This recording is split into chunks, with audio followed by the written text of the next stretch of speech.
Good morning.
Good morning.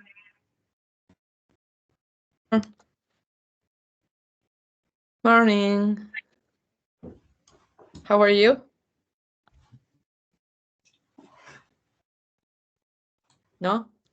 Hi, Maria. Hi, how are you? I need to call that lead. Yes, I will call him or her.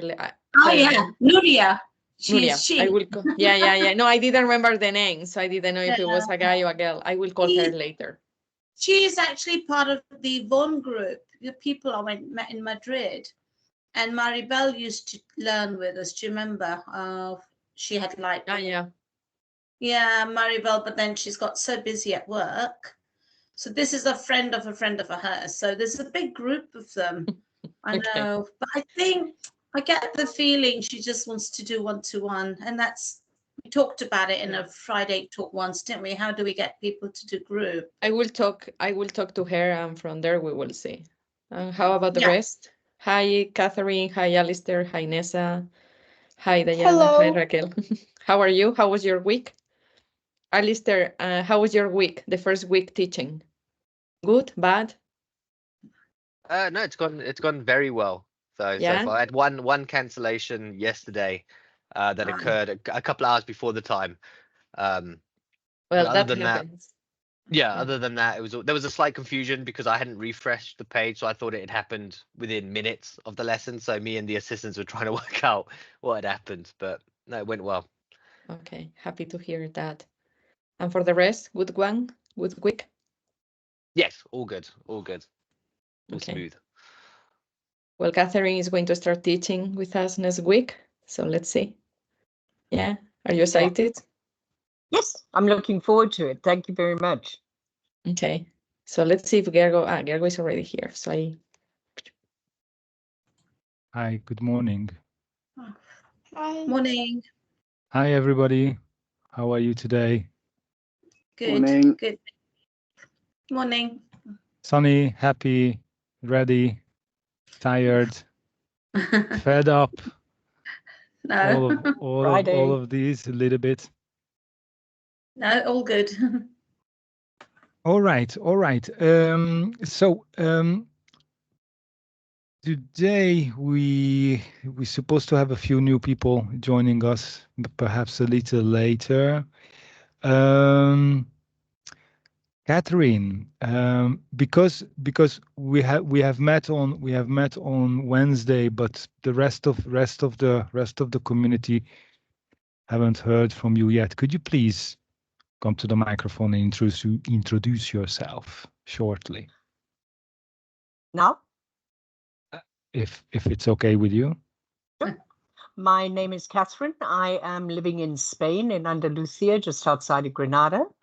And I'm starting my autonomo as of the beginning of February, so it's all a work in progress.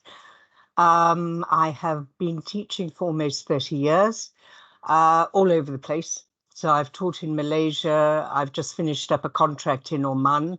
I was in the UAE and the Emirates for many years. I've taught in South Africa and in the UK. That's it. It's all a new learning curve. I'm looking forward to the platform. Maria has given me a grammar point to start doing a blog with. I've never written a blog, so I'm busy practicing that. And I don't know, any questions? Yeah, I had a question on Wednesday, but I waited with that until today because, as I remember, you taught in-person classes as well, or Mhm. mostly, So I and have, then yeah, I've taught during COVID, we all moved online. So I have experience with face-to-face teaching and online, and then we went to a hybrid program, which basically remained in place for the rest, once COVID, but we had to be back on campus. But a lot of the students were quite familiar with the online, so it was pretty much a hybrid.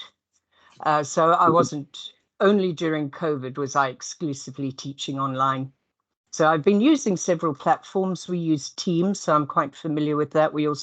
I've also taught privately using Zoom and Skype.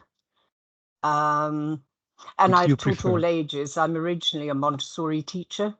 Mhm. And then I moved into the last place I was working was at a college in Oman with all our boys had to have a band 5 IELTS and they were going into engineering.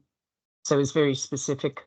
So I've ended up doing quite a lot of copy editing and proofreading as well of like academic and technical documents, which I found quite interesting because it's quite interesting to read your way through an aerodynamics assignment. I mean, I couldn't say anything about the content because I know absolutely nothing about the subject. So it's training yourself to look exclusively at the language. It was really very interesting. So I was doing civil engineering reports and all sorts of things.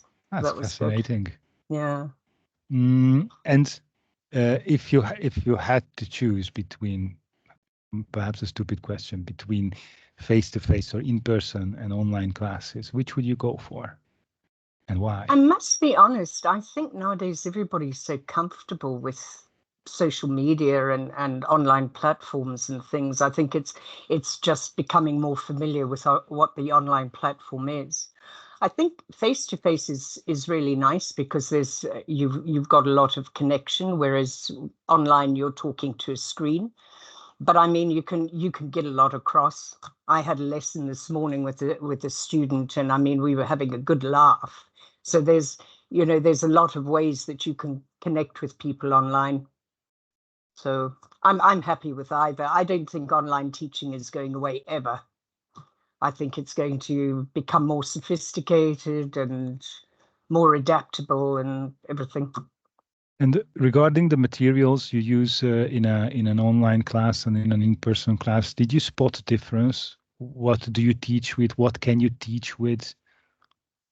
Not really. To a large extent, in the last place I worked, we had interactive whiteboards.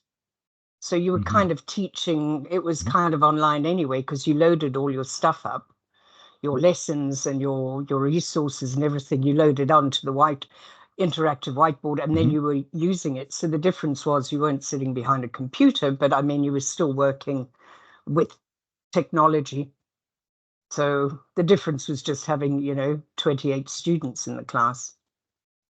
And I think if you've got that number of students in the class, it's a lot easier face to face. Whereas if you've got a smaller number of students, online is more doable, but it's quite tricky with a lot of students. A digital classroom, you mean? Yeah. So during COVID, I mean, as I say, our classes were 28 students in the engineering. So yeah, exactly. And they were all over Oman, and it's a big country. So a lot of them didn't switch on their cameras because they didn't, it chewed up too much power. So there were a lot of very tricky elements because we had students who were in very tiny little villages, or we had students who were in cities. So you never knew what you were dealing with. So you had to be like really careful that you kind of reached everybody.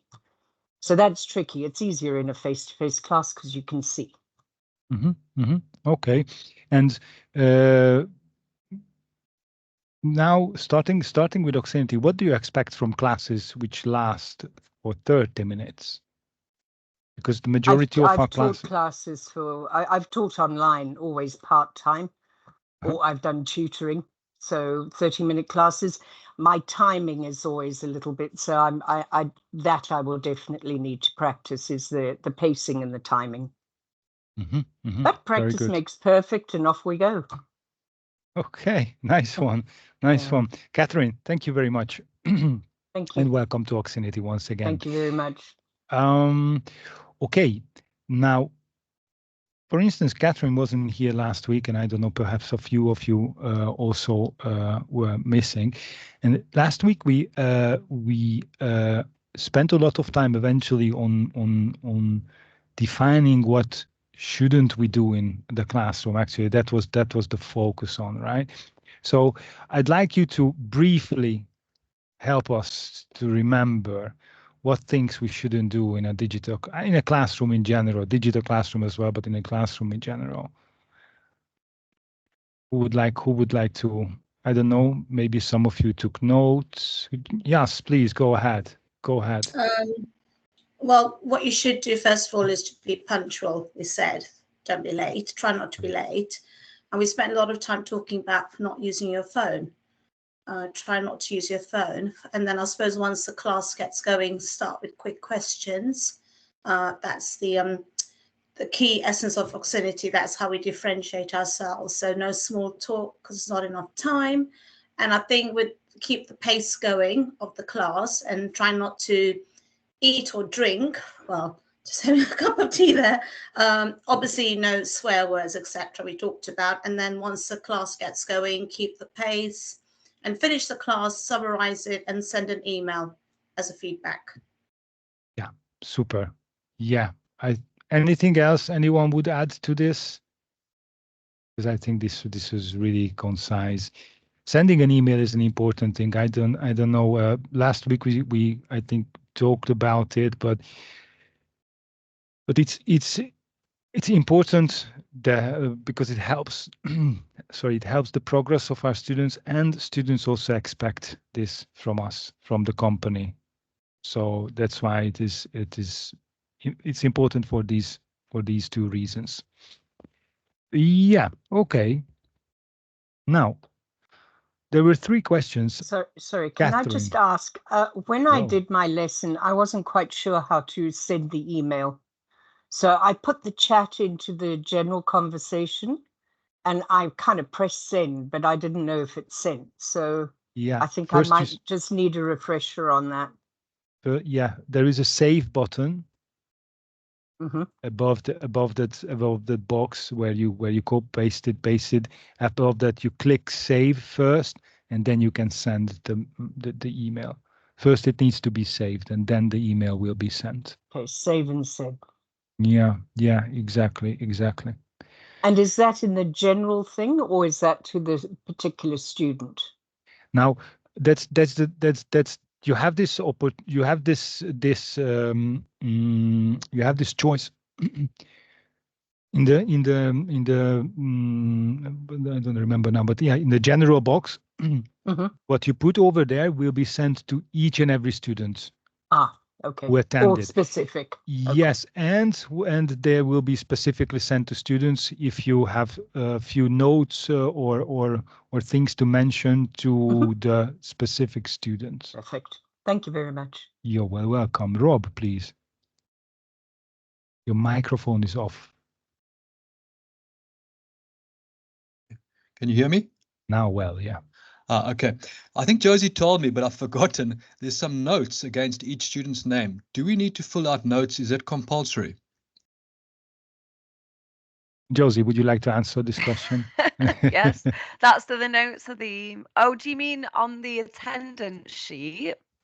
Yeah. So technically, the person who does their free trial should be filling that out, and then people can update it as they go along. But sometimes you'll notice that a teacher hasn't filled that out. So if you can, just let the other teachers know. I always do it if I see a blank one. But technically, the person who does the trial should be doing it. So yeah, if you're doing a trial, please fill it out. So it's compulsory. And should you put your name and the date in there too? If you put the date, so we know, because if it was the first class, we know when it was their first class, or we know if they've been with the system for a bit, or if they tell you what class it was, then great. But yeah, the Okay. date's important so we can see. Okay. Yeah, Thanks. yeah. The date is important. Your name is, I think it's optional, and also the system, in fact, saves the name of the last commenter. Teacher. So yeah, Thank yeah, you. who commented, and about being compulsory. Well, if it's a trial class, please consider it compulsory, because that helps the entire community a great deal. And after that, right, when you start the class, or before, when you prepare for a class, I hope most of us do read these notes on the students, and after the class, if you see that there has been a big change, right, then add some notes. Okay, like for example, if the last comment is from last August, saying that the student struggles with quick questions, and then you notice that right now there is no problem with the quick questions. Furthermore, the student is able to independently form sentences, then add this. So we see that the progress has been made. It helps the next teacher a lot in the next class to work with the student. And for the future, I think we did talk about this about a year ago, that it would be nice to have a system in which we can actually follow the like what was done with this student, and what is the history of the student. I mean, like the learning curve. Yet to come. We have other things to focus on. Also, because we have an algorithm that follows it evaluates the day-to-day or week-to-week improvement of the students, and that's how we receive the activities we receive in a classroom. Georgina, you raised your hand, haven't you? Yeah, I did. Regarding those notes, I would ask everybody to read them, especially with the level, because at one point we find ourselves saying, hey, there's a note of 3 teachers saying the students should be going to a lower level, but they never informed the support staff or head of quality. And by then they can't do anything anymore. Meaning you can't tell a client or a student, hey, 12 months ago, you should have gone down. So if anybody detects that the student should be lower the level, not only write it there, but inform the head of quality as well.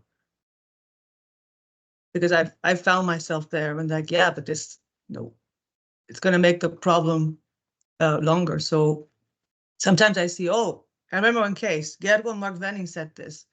Sorry, not you guys. Sorry, not you guys. It could not have been you guys, but the note was there, but the team wasn't informed. So I think that's important, that we have to inform the team. Yeah, and yes, levels. and how do you do that, Georgina? By the way, so what you mentioned, that where should teachers write? Well, directly, this is when you have a trial class. It's the same idea. When you have a first trial class of students, I just talk to Zendesk. And I say, hey, Zendesk, I just did this class and it was great, or it was not great, or the student was struggling. The same as with the levels. I just finished this class, so the Zendesk always, they're there to support. Assistant button. Chat assistant. Yeah, the green one. The green button. That's where you can report. By the way, all these the things. most important button on the screen, the most important button, like the red button. We should put it red button. We should put it red now. Any problem? Red button. Just don't stand there. That's dangerous. I think the red button. It's good. It's good that it's green. It solves the problems. It does not end them abruptly, right? Yeah. Okay. Good. Good. Thanks, Georgina. Thanks, Josie. And then, if there are any questions from the new teachers, Rob, Catherine, Alistair, maybe, do you have any problems you faced this week in your classes? If not, okay. Camila, what about you? How about your classes? How have you been doing? I don't know if you can come to the microphone or if you can hear us. No, maybe later. Okay. Now. Hi, sorry, I was struggling to turn on my microphone. Can you repeat the question, please? Yeah. So, have you faced any issues while teaching this week? Not really. I mean, there's different kind of students, right? There are students that really engage with the class and it's super easy and it's lovely to talk to them. And there's other students that I have to put more effort to catch their attention. So it's just learn to manage different kind of students. But besides that, I think that it's going like all right. At the beginning, I was struggling a bit with the pace of the class because 30 minutes is like really fast, especially if we have 3 students. It's like extremely fast. But now I like it. I think that it's amazing because it's really active for me as a teacher and for the students. So no one gets bored and everyone is always paying attention to the class. So yeah, that's it. Yeah, and you will, thanks Camila, and you will notice that actually our students expect the classes to be high paced because they know that we have this 30 minutes system. Okay, good. So for today we have 3 questions to talk about or elaborate on, and yeah. The first one, like we are focusing on our content, class material, activities, in other words. So why do we have our own activities?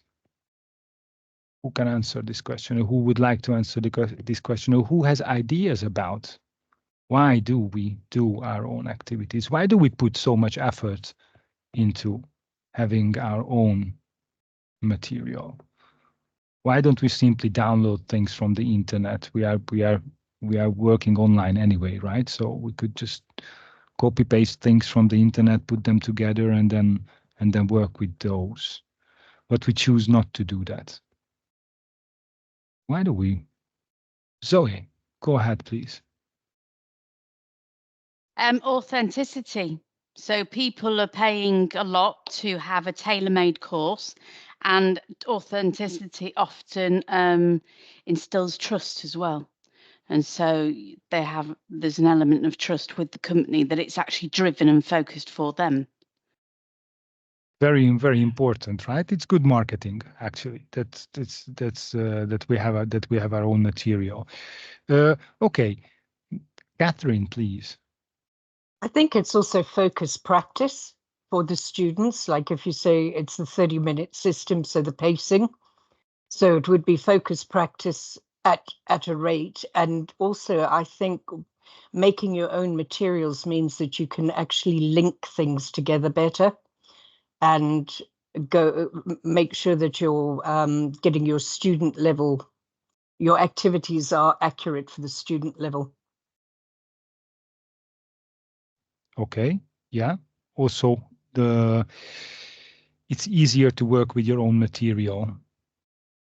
Basically, yeah. Okay, all right. Also very important. Now, what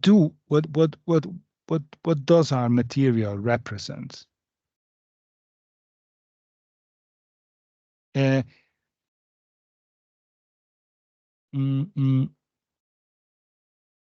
Imagine that you're a designer, and you can choose between using your own pictures, your own photographs, or you can use to work with photos from Pixabay, FreePic, whatnot.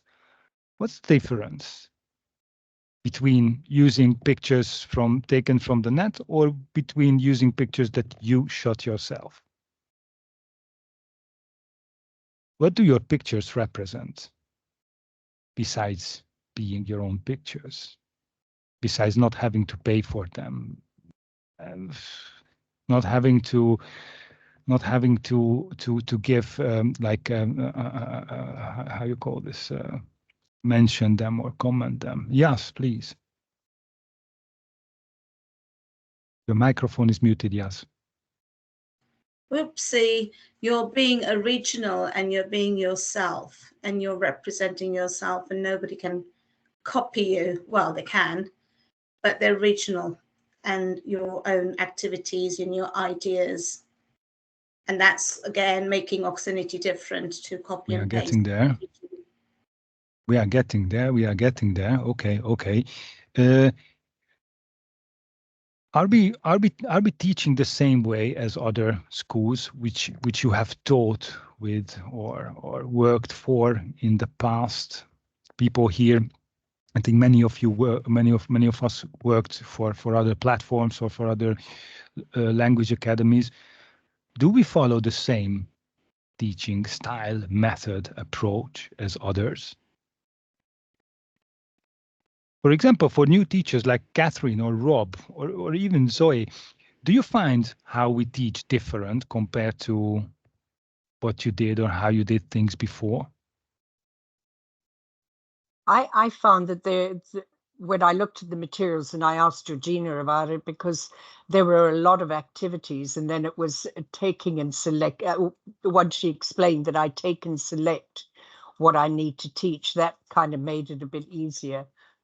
But I think the pacing is very rapid, and then you've got also the wrap up at the end of each lesson, those questions that need to be asked. So I think that's quite different, because normally you have a wrap up at the end of the lesson, not at the end of each section, in my experience. Okay. I have to say, Catherine, that this is something which is a little bit up to the teacher, because also sometimes in the middle of the class you will not break the flow of the class by asking the wrap-up questions. What you need to make sure is that at the end of the class or before finishing the class, there should be a wrap-up about all the material. But yes, that's also a different approach. The assessment. Yeah. Okay. Thank you, Rob. I think also it's very oral. A lot of the other platforms are a lot more visual and reading, whereas it's forcing a person to speak. Yeah. So that's different for me. Very important difference. Yeah. Oral-based teaching, focused on speaking and listening. Yeah. Super. Very good. Zoe. I'd endorse that, agree. It's more oral focused. It's encouraging them to speak. I mean, I've always been platforms I've worked for. Reading was a no, always, because it was a waste of time and it was also a waste. So just because somebody can read it doesn't mean they understand what it says. But also it focuses on particular things. It pinpoints what actual difficulties somebody physically has when learning a language. So it's not generic. It's tailored to pick out like the fuzz or the pronunciation of a shun and how people learn a language. So it's more the material dictates that what people actually have difficulty with, and not just talky small talk. Again, as you've said, starting with your closed questions that relate to auxiliary verbs, say for instance, because that's now I didn't know that before, but that's obviously what Spanish people find most difficult, things like answering an auxiliary. So it's swaying them in the right direction of what they need to know and leaving what they don't. That's my understanding. That's a very, I think I haven't seen Jonathan smiling, but I think he was really happy for what you have just said, because this is something very fundamental for Oxinity, that we focus on the things what they don't know. And that's what we work with. That's why 30 minutes classes are enough with Oxinity, because we can do this by the help of the teachers and the algorithm, right? Jonathan, please. Yeah, as you said, I was not smiling, but I really like listening to all of you guys saying what Oxinity is doing. There's probably things missing, which is the why we do this. Exactly. I don't want to ruin your flow, Gergo, so I can just like let you go, and then I can add like these 2 why things that for me are very important to understand why we do this. Go for now. I think because no one else raised a hand, so please go ahead. Okay, so the main reason we are creating our own activities, for me, there are 2. Okay, so we started this by saying, okay, we have to reduce the amount of work that teachers do, right?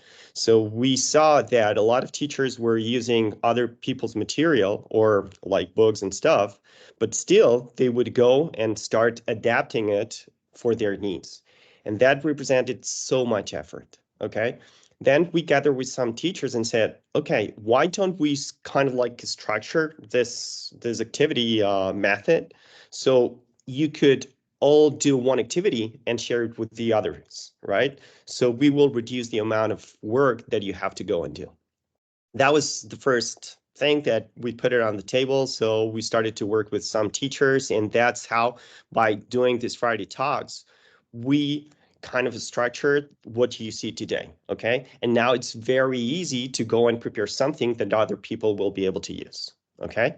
So the first reason was to reduce the amount of work that your guys were doing, okay? And the second thing that we realized was that if we want to teach the best way, we have to learn from other people, okay? So an activity that we create, it's nothing but the experience of other teachers. So we can learn from other teachers, right? So if you do this once, doesn't make any sense. But if you start doing it every single week, what you realize is that you guys are learning from other people. So when you create an activity, you get the standard or the basis of other people's the way they're doing and creating. And that's amazing. That's magic, actually. And then all the things that you have said now, the way we do things, it's because people were creating these activities and they were saying, I would do it this way. And other teachers would love that. And then they started to create those activities, the new ones, as other teachers have taught them that there was a way, there was a possibility. So when we go to oral or when we go to using filling the gaps, or we are doing all these things that we can say today that we do, okay, it's because we share and we create our own material, okay? So those are, for me, the main reasons we create activities ourselves. Thank you, Gergo. No, thank you, Jonathan, because this is really fundamental to what we are trying to put together here, right? That to answer this question. So sharing experiences, sharing the knowledge, and then by sharing these expertise, we constantly improve the way how we teach. What we do now is very, very different. Well, not, yeah, but it's quite different compared to what it was 5 or 6 years ago. Of course, it can be related with pandemic and then going online, but also we learned so much from each other during these years. And then we have the opportunity to constantly improve our teaching style, our approach, what we do in classes, how we do the classes, how we build the material. We don't have a kind of rigid structure of a textbook, right? That we need to print every year again and again and again. We just go click, click, click. You do the complementary works, and there you go. The whole thing is changed. So yeah, this is basically why we create our activities ourselves. Okay, and is there anything else anyone would like to share something about why, or what, in your opinion, why do we create the activities ourselves?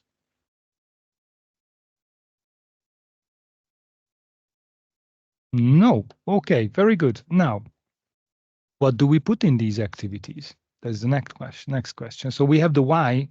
Let's focus on the what. Right? What do we put in these activities? Pictures, texts, and then we send it to corrections, right? But besides that, perhaps for the new teachers especially, you must have noticed that we have these 3 different colors, 3 different dots, right? Yellow, red, and green, which are the 3 different main types of activities. I think structure activities, I mean, like the name structure, it's pretty straightforward, right? It's grammar and syntax and everything included in this. I don't think we are going to talk about how we do them, but for a moment I would like to go to look at the yellow dots or the yellow circle, the topic activities. We did speak about this a couple of weeks ago, but Rob, Catherine, and Alistair, for example, they weren't here. So, Alistair, if you could, I think you've had already a few classes. So, what do you think? Why do we have the topic activities? What's the purpose of these activities? What do we do with them?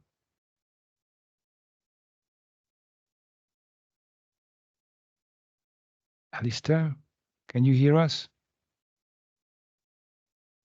No worries. Camila, what do you think? Why do we have topic activities? Why isn't structure and vocabulary enough?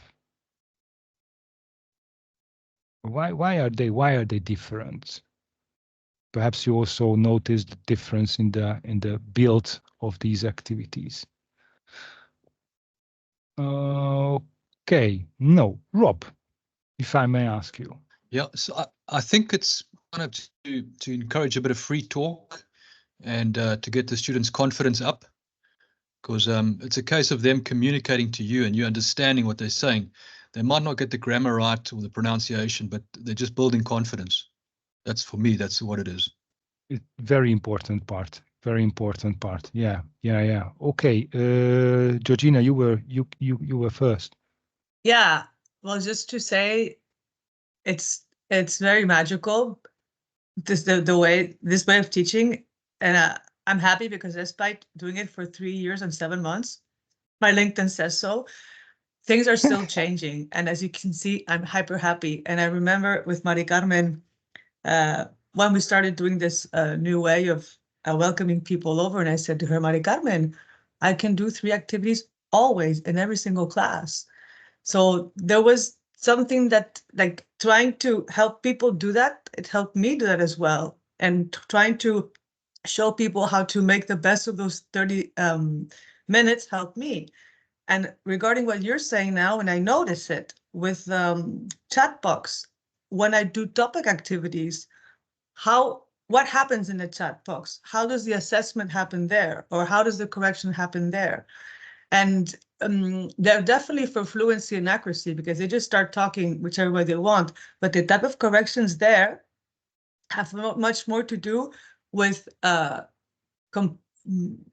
making correct structures or improving the structures. Maybe they say something that is communicative and could be correct, but it could be better. So that's what's happening to me there now. And when I do my general appraisal, vocabulary and even structure are like beep, beep, beep, beep, very technical things. But I have a part called corrections, and I write what they say and I write what they should say. And that's happening to me there right now. And I don't know, if that's what should be happening in terms of the teaching, but it's what's happening to me now. And there's a big smile on my face because it keeps evolving. You keep teaching differently, or that's my experience this past, what, 4 weeks, 5 weeks? I don't know. Why shouldn't it happen, Georgina? I mean, like, but. Well, because it's what well, I know that it's inevitable to compare. You started saying, okay, how is this different from traditional academic English? And that's like, actually, how can I compare that to? Yeah, academic English as being a doctor. Sorry, well, being a doctor or a types of doctor, like, okay, what's wrong? That's the medicine, ciao. What's wrong? There's the medicine, ciao. But here, maybe there's so much more listening. Of course, if they speak, we listen, right? And it's organic. And it's organic for the teachers as well, right? Like, we know there's some rules, but maybe that's not the moment to talk about those rules, because, or those, or that guidance, or going down that path, because what they're producing is maybe not exactly that. So you're giving them what they need in the path that they are exploring in terms of language, or, you know, when they start talking about topics, maybe a conditional structure is not well said, but then a modal is not well said, but then the end and final. I mean, I don't know how the end and final is something they always confuse.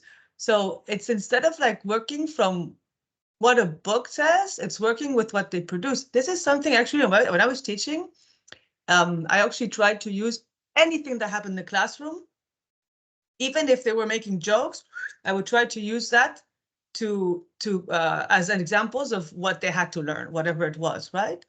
But I think that this is both experience-based and orally communication-based, both for them and for us as well.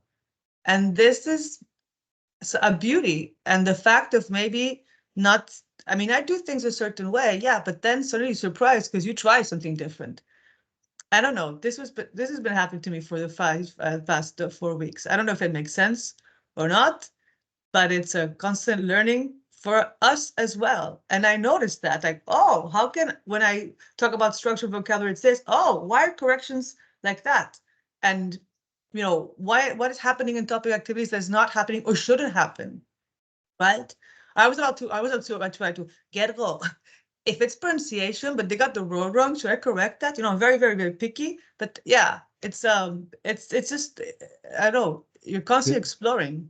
Yeah, and for this, you don't really have fast rules. Like, each and every class is different. Each and every student is different. Each and every moment is different. Like, when to say that, okay, he made the mistake in a row for the fourth time in this class. Now it's time to actually remind the student that, yo, this is not the way we say it. But I think the moral of the story, what you have just said, is actually really good, because you are pushing the boundaries. And this is something what we have the opportunity to do here at Oxinity, right? So we can explore new things. We can put them in practice. They do not work. We share that knowledge with the others that, okay, it didn't work out for me. Maybe you try it as well. And then we discard it, or then we implement it or adjust it. But we have this opportunity here, right? It's just we have a kind of like a basic approach or scaffolding, right? That's what was mentioned today. Like, it's basically it's based on speaking and listening more than reading and writing, which I think is kind of obvious, especially given the virtual environment and the 30 minutes of classes, right? So we cannot go read lengthy texts in 30 minutes classes. Catherine, you're raising your hand for so long and you must be tired already. So please go ahead. No, I'm not, but actually, because basically what Georgina said is what I would also have said, the structure and organic learning. So it's kind of changing and evolving, but having your activity structured like that actually builds a lot of coherence into the lesson. So it gives and it gives the teacher the structure, which is like actually going to help the student to learn better. And especially with the enormously quick pacing, you've got to have something like that you can follow. And also, I think the traffic light system is a good idea, because then all the teachers have got exactly the same structure and pattern. And so if you're teaching like it seems to be teaching, I'm new to the system, obviously, but if Georgina's teaching like that, and Josie's teaching like that, and Rob's teaching like that, and you're all teaching, then within Oxinity, you've got a structured teaching methodology, in my opinion. That when I say approach, that's what I mean by it. The methodology, the fundamental philosophy behind the teaching, or how we look at teaching. Yeah. Jonathan, yeah. Yeah, let me share something after I explained the whys and how we started, right? Then, so these two reasons, so to reduce the amount of work that teachers would have, and secondly, to share those experiences, okay? So, and then we end up having this vocabulary structure and topics, right? These three buttons that you have, so to structure the whole class. Now, from the very beginning, when we decided what to do, to have these three structures of structure, vocabulary, and topics, it took us 1 year, okay? So just to bear in mind that that was not a process from 1 week to the other or one meeting. So what we did was, okay, we started working with teachers, you guys, and then you were doing, or you were sharing your activities. And then Redmilla, after a year, she said, I got it. Because she had like a pile of papers, because back then we were using Word documents and stuff and creating all these activities. So, and then she got like this piles, these 3 piles, and I put it, all the activities into 3 piles. And this is it. So we had like vocabulary pile, we had topic pile, and then we had structures, which is grammar pile, okay? And that's how we realized that you guys were doing this without knowing us, all right? So without us knowing it. So it was like, all right. So, and then it's how we started to structure these 3 topic vocabulary and structures. But believe me, it took us 1 year to realize that the language could be structured and taught with these 3 areas. And it was actually because of you, but there was this Redmilla that took knowledge that that was going on, and so this is why we do it the way we do it. Actually, we call it the projection. How is it? Proyección. Modelo de proyección triangular. So it was a triangle project model or something like that. Okay, so we started calling it this way. That was, now you can see sometimes you see Oxbridge. This is the, what we call it Oxbridge, as a method of how we project knowledge to students using these 3 areas, okay? And that's how then we use this in a community, in Oxinity. And so now it all makes sense. Yeah. It's a nice to know a little bit about the history and where things come from, right? And how did we arrive? Or better have said, how are we constantly arriving where we are at the moment? Because it's a constant evolution as well, right? From day to day and week to week. And yes, if you think about these topics, you know, everything is there. Pronunciation, you can work on everything, but more importantly, the students are using different contexts to use the structures and the vocabulary what you practiced with them.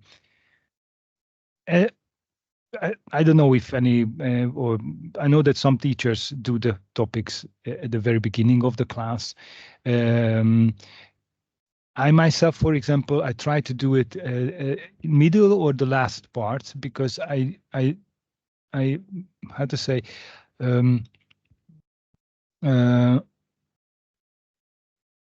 I'd like the students use the structures and vocabulary learned before when we are using the topic activity, because these activities really give them the opportunity to express the feelings, opinions, arguments, likes and dislikes about many things, right? And this is why I myself tend to use the topic activities at the end of the class. It all, of course, it really depends on who are the students. When in the morning at 8 o'clock, it's very hard to start with the structure exercise, right? It's not the best choice. Again, depends on the students, because some students are ready to go like this, and then we can just work with them. Catherine, please. Yeah, my question is on that. So we don't need to start with the yellow. We can actually start with the structure, with the so because I did the Easter egg thing, but the punctuation activity was different. So I could actually start with the punctuation activity and then go to the, oh, okay, I didn't realize. I thought I had to go step by step, but I could go step by step, but in a different order, depending on the lesson. Depending on the students, Okay. Sometimes it will even, Josie, a moment, sometimes it might even happen that you start with a structure exercise and then you see that, okay, the students are struggling, you change. Yeah. You go to something else, and then when you see that, ooh, okay, they picked the pace up, let's go back and let's try it again. And if not, then you discard it again. This is a very important thing to remember with our system, is that the activities, the 4 activities, are not there to be covered, all of them. The 4 attachments within an activity are not compulsory to be used. It's the teacher's choice at any given moment how much the students need from that activity, from that attachment. Right? Sometimes you will see after doing the second attachment of a vocabulary activity that, oh, these students know everything. I mean, it's too easy for them. You put it aside and go for something else. So this is your choice. The only thing that is important is that if you didn't cover the activity or the attachments or the entire activity because they couldn't, red face. If you cover the entire activity, but at the end they still struggle, red face. If they start the activity and from the very beginning they are confident with using the content, green face. And then oftentimes you won't even need to cover the entire activity because then this is also very important, and we mentioned in the beginning of the talk that we focus with our system we focus on the parts of the language which they don't know. Repetition is a super good thing. Yeah, of course, it will help you become better, but you can do it alone. And it sounds strange, right? Because in fact, in a way, we have our own businesses, so of course we want to earn more money, and we still say that don't pay me for practicing, for repeating something. I mean, like, if you want, you can, but I mean, this is if you really think of it, this is a very it's a really good promotion, right? I don't take money from you for something that you can do alone. Pay me for what you can't do alone, and this is how we accelerate the. This is why we advertise, promote ourselves, that we accelerate your learning. You are learning anyway. If you are busy with the language, you are learning anyway, every day, with Netflix, with BBC Radio, with reading the news, with even just, like using applications. If you use the English version, then you are already learning every day. We can help you with filling in the gaps by not using filling in the gap scenarios. Sometimes we do. Josie, please, and then Georgina. Yeah, with the repetition, it is important, I think, though, for them to repeat the things they don't know until they get it, but just to not repeat the things that they already know. So that's what we're trying to do, aren't we, with the structure. And I just want to say a bit about the order of the activities, because this is something I've thought about a lot from my beginning here. And generally, I always thought topic was good to do at the beginning because it's a lot of sentence building expression that's quite tiring, and I like to think about how tired the student's going to be. So I usually leave pronunciation at the end because that's quite a nice, easy thing, and they're usually exhausted by them. But I realized after a bit of time that actually with lower levels, they really need the structure, and that can be really challenging for them, maybe even more so than like the topic. So actually I've been moving the structure. So for me, it also depends on the level where I'm placing. But for me, I think structure and topic at the beginning, one or the other, definitely seems to fit best with their energy levels. And I like that, Gergo, the idea of structure then being used in the topic. I think that's really efficient.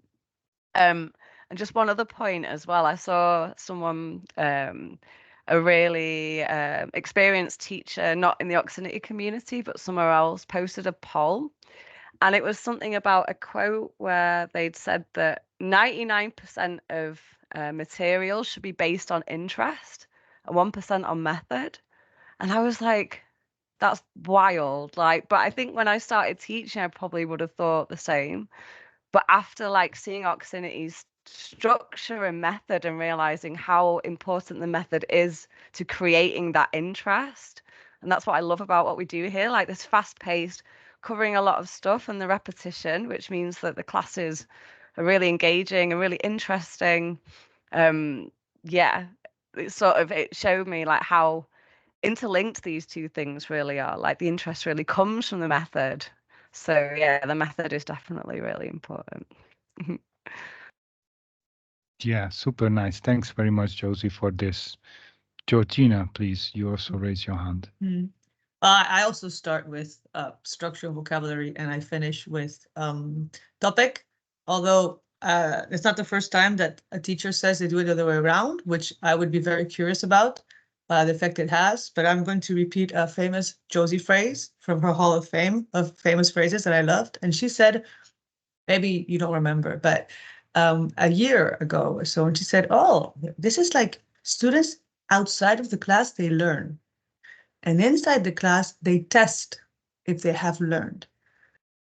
And I tend to say that to elites many times because it's about exposure. And of course, they're going to be exposed to English 1,000 hours more than in the class. And I thought that was a very, very nice way of understanding how it has to be done like this, or it should be done like this. So thank you, Josie, for that phrase. Well, and thanks, Georgina, for sharing this with the broader community, because it's the same for reason for which the topic is at the end, to test what you learned, to test what you practice. Do you really know it? Do you know when to use it? Do you know how to use it? Yeah, okay. Before I forget, and we are closing up to the end. Jonathan, go ahead then, please. Very shortly.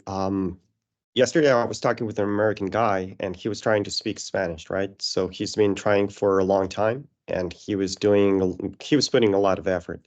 Actually, we were playing tennis, and we started to talk, and then he said, okay, what are you doing? And then I said, well, we have this platform and we teach languages and stuff. And he was kind of like, I need to learn Spanish.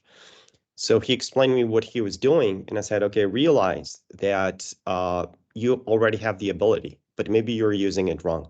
And the reason is because you learned your language, and the way you learned it was not going through grammar and reading a lot. So what I suggested is stop reading, stop studying, okay? Because then it's going to be impossible for you to learn, okay? Go back to when you learned your language, and it was your parents trying to teach you some vocabulary. Pronunciation was so important. They were not writing down words, okay? So they were pronouncing those vocabulary and stuff, and they were speaking to you. So you were mostly listening, okay? So that's what you have to do.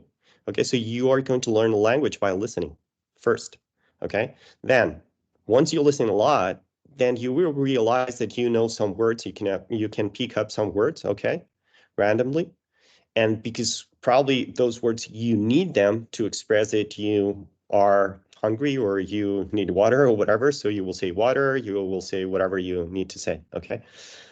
The structure, the grammar comes magically, okay? After listening a lot, then you start to put in order all the vocabulary that you know. So going back to the system that we use, yeah, think about vocabulary as the building blocks that you need, okay? Then you need a structure to put in an order, okay? But you need to listen a lot. And then topics It's when you need to say something, when you want to say something, okay? And as Josie was saying, probably low levels, you have to focus a lot with vocabulary and structure. We came up with the solution of putting all together, so using cognates and stuff, so people can go and start building, right? While when you're P5 or high level, then you want to say things, right? That's when they push you to go to the topics. But never forget that vocabulary and structures are always there and need to be improved many times, right? But then there's going to be more topic activities probably at the end, or high levels, than vocabulary and structures, but always a mess. So, but always think about how you learned your language, and this is what you need your students to do and realize. If you have a student that says, no, I learned by reading, forget it. Okay, you need to make them understand that that's not what you did when you were young, and that's probably what you don't need now to learn a language. It will take you forever. And learning languages are so easy if you forget about reading and you start listening. Okay. Thank you. Thanks, Jonathan. Unfortunate that it's 12 o'clock because I have a lot of things to say about what you just said. Georgina, please. You want to say This is something? what Jonathan was saying, and thinking about that, you're like, how is it possible that the language that you've mastered the most, you have no doubt about, is actually the one that you don't even remember how we learned, and you probably don't even know the structures that are behind. So that's what related to what Jonathan was saying, and yes, sorry, Gedro, yes, we can learn a language if it's our first one. I think we all, as Armila used to say, we have all learned a language once in our life. And I just think of that way of thinking. You don't need to know what's behind it to speak it. And the proof is that I speak Spanish and Catalan perfectly. Well, I do remember the rules because I'm kind of a nerd, but many people don't. It's not necessary. Just listen and speak. I don't know, because you grew up learning those rules, and that's why you have the command of language. You did not learn the rules. You did not learn the rules. You learned something different, but not the rules. You learned the it's a way. Long debate, no, but you learned the usage, not the rules. Yeah, okay, all right. It's long debate. Let's not go there. I have to say, I have to interject though. We did have some rules. Number 3, we do have some rules. We had magic E for English for the silent E at everything. So there are some rules that you learn, but I think they're taught differently. So maybe that's something interesting to think about. Yeah, this like a natural learning approach. I agree with that, but there are certain details to it. Like, for example, what is your aim with the language? You want to be able to go to the supermarket and buy milk and order a beer, or you actually want to have a meaningful conversation on a higher level with someone? Because if you want to reach that level, well, there may be some additional help with this, with grammatical structures and other things might be needed. But this is a long debate, and perhaps it's a good one for next week to start with, because this is really important, and even more so because we come from so many walks of life and so many parts of the planet. So this is really something what we could actually talk about in detail, right? Many mother tongues here and so on and so on. So this is a good thing to do. So what I wanted to say is that I'm sorry, we have another new teacher here, Tara, which I actually mistaken. I didn't realize. So Tara, welcome to Oxinity, and next Friday we are going to give you the chance as well to make a short introduction. You're at the mic. You can come to the microphone. Super. Good afternoon now already. Hello, nice to meet you all. Thank you. Sure, next week I will participate in speaking. What do you think after having listened to us chit-chatting for an hour? What do you think of these people on the screen? Actually, I understood new things about Oxinity, and I had just once experiencing and teaching in Oxinity, and I'm trying to learn something new from teachers. Okay, well, good luck with that. Welcome to Oxinity, Tara, and next week Thank you we so are much. going to give you some more space to talk. Okay, and as a last thing, perhaps you remember using your picture or using the picture of others if you're a designer. What did I want to say with all this thing and our activities and not using the other stuff? What do your pictures represent compared to others? Georgina? Okay, in a nutshell, I will try, okay? My thought was saying, how much time will I spend looking for the photo that expresses No. exactly what I want? But how much time can I spend creating a photo that does exactly what I want? Sometimes longer, actually. If you want to make your own picture and if you're a perfectionist, taking that one shot, it might take you weeks. Georgina, you're frozen. Whoa, that's a freaky picture. That's an excellent freeze. I'm impressed. That's a heavy one. That's a really, really, really heavy one. But we're recording it, so she's going to be able to reflect on that. But I've screenshotted it. It's fine. Don't worry. yeah, thanks. Just love that. But so the thing is, your own picture is your own perspective. And by creating our material, we are representing the methodology. We are showing the perspective straight. This is how we look at it. This is how we present it. This is how we use it. It's all us. And this is when you use your own picture, the same thing happens because you took the shot. And you took the shot from an angle with a view, and so on and so on. So that's why it's authenticity in the end, what Zoe and others mentioned as well, but it's a little more than just authenticity. It's really what we put in these materials and how we build them. It all the philosophy and everything, what we stand up for and what we think about teaching is there in those 4 attachments, should be there in those 4 attachments, each of them. Now, nice one. Really, really, really good talk, everyone. Thanks for being here. Thanks for everyone commenting, listening, and we continue next week.